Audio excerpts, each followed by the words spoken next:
गांव के बाहर एक पुरानी हवेली थी जिसे लोग खौफनाक हवेली के नाम से जानते थे। कहा जाता था कि वहां रात के समय अजीब आवाजें आती थीं।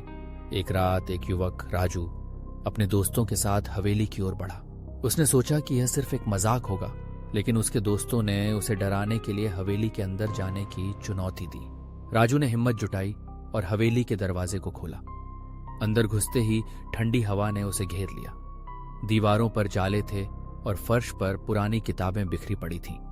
जैसे ही वह आगे बढ़ा, उसे एक सिसकने की आवाज सुनाई दी। राजू ने सोचा कि यह उसके दोस्तों का काम है, लेकिन जब उसने मुड़कर देखा तो वहां कोई नहीं था।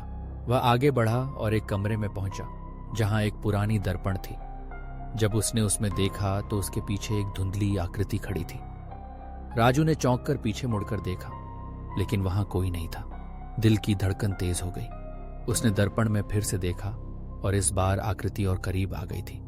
वह एक महिला थी जिसके चेहरे पर डर और दर्द की छाया थी।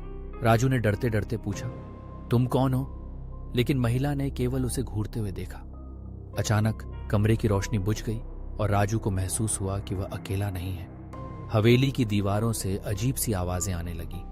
वह समझ गया कि वह एक खौफनाक जाल में फंस चुका है। हवेली ने उसे अपनी गिरफ्त में ले लिया और उसके दोस्तों ने कभी उसे वापस नहीं देखा। गांव वाले आज भी उस रात को याद करते हैं जब राजू हवेली में खो गया।